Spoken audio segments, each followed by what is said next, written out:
तो सभी को जोहार। आज मैं बताने जा रहा हूं आप लोगों को कि आदिवासी फगुआ पर्व क्यों बनाते हैं, फगुआ ही क्यों, होली क्यों नहीं बनाते हैं। तो फगुआ का आज कहानी है और फगुआ पहुंचा हुआ है, इसलिए हम फगुआ के बारे में बताएंगे अभी कि फगुआ क्यों बनाया जाता है आदिवासी समुदाय में।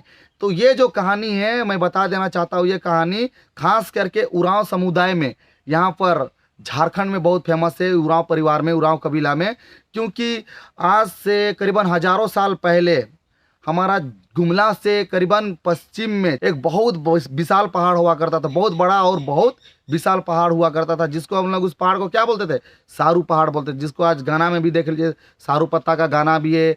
हर गीत अगर गोविंद आदिवासी समाज कहीं पर करता है अपना मुख से, तो सारू पत्ता का जिक्र जरूर होता है। तो यही सारू पहाड़ था जो कि बहुत विशाल था, और उस विशाल पहाड़ में एक बहुत विशाल पेड़ था, जिसको हम लोग क्या पेड़ बोलते हैं, सेम्बल का पेड़, सेम्बल। तो उस सेम्बल का पेड़ हुआ करता था। तो बात ऐसा है कि उसी सेम्बल का पेड़ में दो गिद्ध रहते थे, जिसको एगो को रूपो गिद्दी और एगो को सोनो गिद्दी बोलते हैं। तो रूपो गिद्दी और सोनो गिद्दी बहुत विशाल गिद्ध थे, जो कि गांव में आके जो हमारे किसान उरांव परिवार जो यहाँ पर खेती बाड़ी करते थे, उन लोगों का हल को उठा के ले जाता था, उन लोगों का जुमैंड को उठा के ले जाता था। कहाँ ले जाता था, उस सारू पहाड़ में ले जाता था। और वहाँ पर वो लोग अपना क्या बनाते थे, घोंसला, अपना रहने के लिए घोंसला बनाते थे, उतना बस विशाल पेड़ के ऊपर में। तो गांव वाला बहुत दिक्कत में आ गए, बहुत परेशान हो गए उन लोगों से। और बात ऐसा है कि कुछ दिनों बाद, उन्हीं के कुछ दिनों के बाद, जब घोंसला देने के बाद रूपो गिद्दी और सोनो गिद्दी का क्या हुआ, दो को बच्चा हो गया, बच्चा हुए घोंसला में ही बच्चा हो गए। तो बच्चा होने के बाद में अब तो लोगों को खाना भी चाहिए।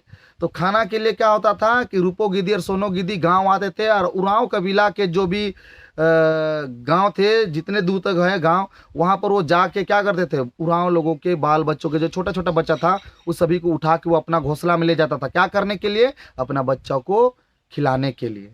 गिद्ध अपना बच्चों को खिलाने के लिए उरांव लोगों के बाल बच्चे को उठा के ले जाता था। जो 10 साल 12 साल 15 साल के बच्चों को उठा के ले जाता था खाने के लिए। यहाँ तक कि भेड़ बकरे को भी, जो छोटा छोटा जो रहता है ना, जो ज़्यादा भारी नहीं होता था, उस सबको उठा के वो लोग अपना घोंसला में ले जाता था। गाय का बच्चा को भी ले जाता था, सबको उठा के ले जाता था। और इस प्रकार से सभी व्यक्ति बड़ी परेशान हो गए कि मेरा बच्चा को भी ले जा रहा है, मेरे जानवरों को भी नुकसान कर रहा है, फसल को तो खा ही रहे थे, साथ में जो अगर थोड़ा दुबला पतला जो इंसान भी होते थे, जो थोड़ा शारीरिक रूप से कमज़ोर होते हैं, मानसिक रूप से कमज़ोर होते हैं, अगर ज़्यादातर क्या बोलते हैं उसको, बीमार टाइप के लोग जो थोड़ा पतला दुबला होते हैं, तो उन लोगों को भी सोनो गिद्दी और रूपो गिद्दी क्या करते थे, उठा के अपना घोंसला में अपने बच्चों को खिलाने के लिए क्या बनाता था, निवाला बनाने के लिए ले जाता था। तो गांव वाला बहुत परेशान हो गया, ऐसा में तो फिर हम लोग कोई जी नहीं पाएंगे इस कबीला में बोल के। तभी ये लोग क्या करते हैं, ये लोग थोड़ा प्रार्थना करते हैं, अपना प्राकृतिक से लगाव रहता है आदिवासी समुदाय में। तो ये लोग अपना पुरखा देवी देवता को याद करते हैं। पुरखा देवी देवताओं को याद करने के बाद में ये प्रार्थना करते हैं, का पुकार सुनता है कौन, धर्मेश, सत्य धर्मेश सुनता है इनका पुकार कर। धर्मेश ने देखा कि हम सभी लोगों को जन्म देते हैं, सभी लोगों को समान दुनिया में प्यार देते हैं, लेकिन आज ऐसा क्यों हो रहा है कि हमारे जितने भी लोगों को हम धरती में जन्म दे रहे हैं, वे लोग कम क्यों हो जा रहे हैं धरती में। तब जाके कहीं ना कहीं वो धरती में क्या हुआ, अवतरित हुए। धर्मेश जो हमारे हैं, सत्य धर्मेश, वो धरती में अवतरित हुए। और धरती में अवतरित होने के बाद देखा, उसने क्या देखा, सोनो गिद्दी, रूपो गिद्दी नामक दो जो गिद्ध गिद्धनी थे, वो क्या करते थे कि सारे बच्चों को, जो छोटा छोटा बालक बच्चे को जन्म लेते थे, उसको तो उठा के ले ही जाते थे, औरत के हाथ से छीन के ले जाते थे, मर्द के हाथ से छीन के ले जाते थे। और बात रह गई तो बड़े बड़े जो बच्चों की, तो 14 से 15 से 18 साल के बच्चों को भी वो लोग उठा के अपना कहाँ ले जाता था, घोंसला में ले जाता था, अपने बच्चों को निवाला बनाने के लिए। तो ये सभी चीज़ों को किसने देखा, सत्य धर्मेश ने देखा। और देखने के बाद जब वो हमारे प्राकृतिक में अवतरित हुए, तो उसको रहने के लिए घर भी चाहिए होता है, आराम करने के लिए। तो सामने में एक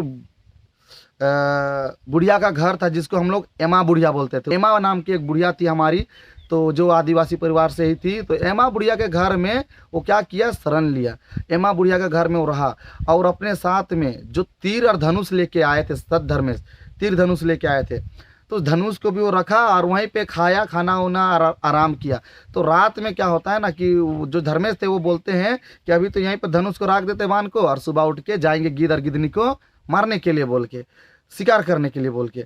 तो यहाँ हुआ क्या कि जैसे ही वो खाना खा के सोने के लिए धर्मेश चले गए और जैसे नींद में चले गए, गहरी नींद में, वैसे ही वो जो हमारी बुढ़िया थी, एमा बुढ़िया, वो कहा कि वो तीर और धनुष को वो चाट कर गई, वो खा गई, तीर और धनुष को चाट के खा गई। तो सुबह में जब धर्मेश बाबा उठा, धर्मेश बाबा जब उठा सुबह में, तो वो देखता है कि धनुष तो खा गया कोई, तो कौन खाया धनुष को, ये तो बड़ा गड़बड़ हो गया, अब हम शिकार करने नहीं जा पाएंगे क्योंकि मेरा धनुष ही नहीं रहा, बाण ही नहीं रहा। तो फिर धर्मेश बाबा क्या करता है, मेहनत करता है और एक तीर धनुष बनाता है, और एक तीर धनुष बनाता है। तो फिर शाम हो जाता है, फिर शाम हो जाता है, तो फिर रात में वही होता है कि तीर धनुष को रखते हैं धर्मेश बाबा और खाना खा के फिर सो जाते हैं। एमा बुढ़िया फिर उठती है 12 बजे रात में, 1-2 बजे, और फिर उस समय वो क्या करती थी, तीर धनुष को खा जाती थी। तो जब धर्मेश बाबा को लगा, सुबह में उठ के धर्मेश बाबा को फिर लगा कि आज फिर कौन खा गया मेरा तीर धनुष को, आज फिर शिकार करने हम नहीं जा पाएंगे बोल के, तब उसने कहा किया कि अगर हम तीर धनुष बना रहे तो इसको खा जा रहा है, तब हम क्या करते हैं, एक लोहार को पकड़ के लोहरा से बनाते हैं बोल के। तो लोहरा को पकड़ा और लोहरा से बनाया क्या, तीर धनुष। और लोहरा से बनाया बहुत ही जबरदस्त तीर धनुष। और जब उसको लेके लाए और अपने घर में फिर शाम में वो आए और खाना वीना खा के धनुष बाण को अपना जगह पे रख के सो गए। तो सो गए, अब जैसे रात में सो गए तो एमा बुढ़िया फिर उठी भूख के लालच में, वो तो खाना था उसको तीर धनुष फिर से।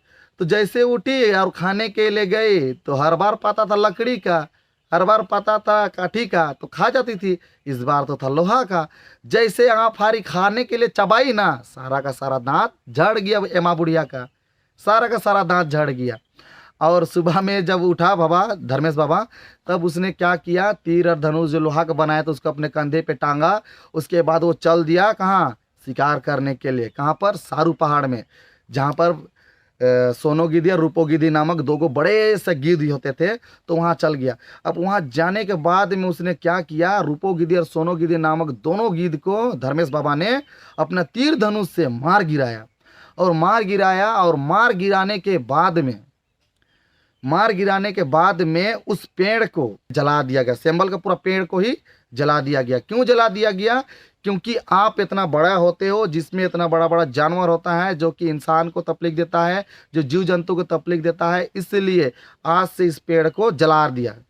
और जला दिया गया तो हर बार देखिएगा फागुन में, इसीलिए हम लोग जितना भी आदिवासी में उरांव परिवार में है, वो लोग सभी फागुन काटते हैं तो ऐसे नहीं काटता, वो लोग सेंबेल का एक पेड़ चाहिए ही चाहिए, उन लोगों को सेंबेल का एक डाली चाहिए ही चाहिए। और नया पेड़ इसमें काम आता है, खास करके जो नया पेड़ होता है उसको लेके लाते हैं और वहाँ पर बीच में गाड़ के उसके बाद उसमें लकड़ी दिया जाता है और पुआल से सजा के उसके बाद में उसको माचिस मार के जलाया जाता है, ताकि ये पेड़, जिस पेड़ पे उस सोनो गिद्दी रूपो गिद्दी के बच्चा दिया था और सभी जीव जंतु के और यहाँ पर मानवा लोगों को दिक्कत किया था, फ्यूचर में इस प्रकार से दूसरे पेड़ को क्या किया जाता है, चेतावनी दिया जाता है कि आप लोग अगर सही से फल नहीं दोगे, अगर आप लोग सही समय पे कटहल नहीं दोगे, जितने भी प्रकार के आम नहीं दोगे, सेव नहीं दोगे, तो आप लोगों को भी इस प्रकार से हम लोग आदिवासी परिवार क्या करेंगे, जलाएंगे। ये इस दिन क्या बोला जाता है, कहानी बताया जाता है इसका।